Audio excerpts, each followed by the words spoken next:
How's it going, everybody? This is BeatTheBush. Today I'm going to talk about net worth and if it should always be going up in your entire life and how much is enough net worth. I track my net worth manually on a spreadsheet and I don't use any of the apps because I just don't want one single app to have access to all of my accounts. It just becomes one single point of failure. I also try not to use any kind of password managers. This video is brought to you by Moomoo, the commission-free trading app.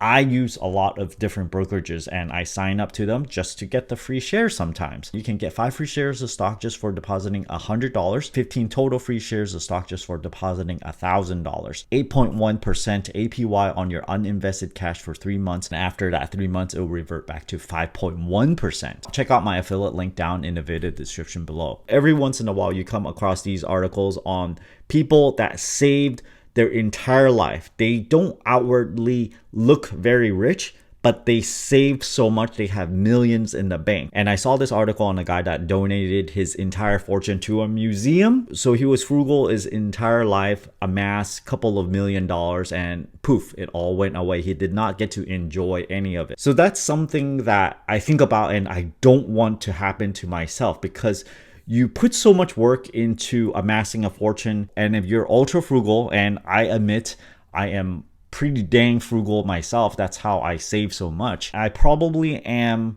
putting myself in the same situation. If I die suddenly, that is exactly what's going to happen. My net worth have actually been going up ever since I was born, basically. Some of you might have noticed that right after you go to college, you have this huge debt. Your net worth is actually negative. But after that, if you don't do anything stupid, it just kind of keeps on continually climbing up. And so the question is, should it keep on going upwards?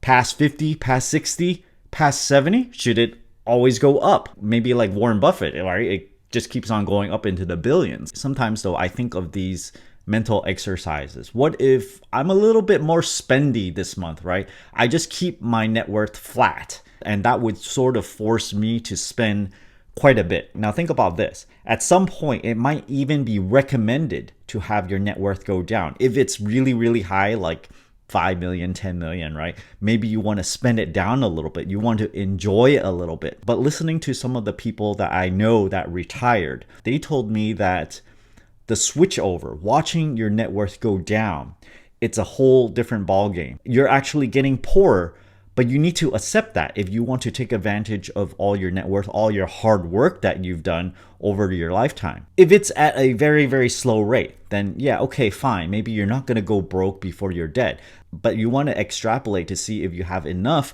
to sustain your life, maybe if you live to 100 or something. So the question is, how much net worth is enough? Should you just keep on building it? Should you have 10 million net worth? Should you have 20 million, 100 million? 1 billion? For a lot of people, it's never enough. Then again, you might want to think of something completely different. Not think of things in terms of just pure net worth. At a certain point, it's not about the money anymore because you can live a comfortable life, but it might be more about doing what you love. And sometimes if you do something that you like and it happens to earn money also, the money just keeps on coming in anyway. So rather than chase the money and getting all bent out of shape, spending 100 hours a week working, it might be better in terms of work-life balance to work your normal hours. People need to work in order to feel satisfied, in order to have something to look forward to, in order for your colleagues to appreciate you. It's just this amount of being industrious and being useful to society. So for me personally, I'm not into luxury goods. I'm not too into trying to show off. When you're in this mindset, you actually don't need all that much money. How much money do you need in order to live a comfortable life, right? I find that you need to spend the most money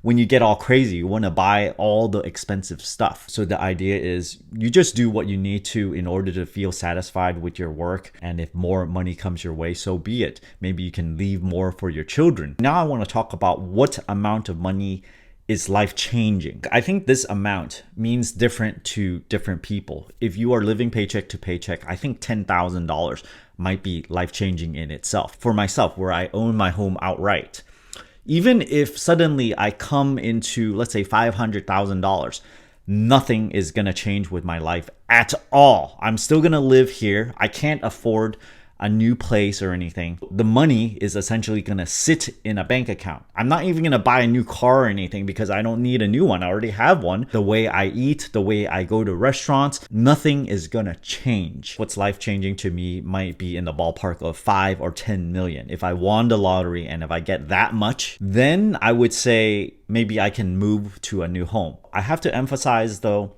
this is completely optional. It's not like, oh, I really want a lot of money. I want to go, earn as much money as possible right now so that I can be super rich. This is completely kind of like a cherry on top. If I happen to have it, oh, okay, great.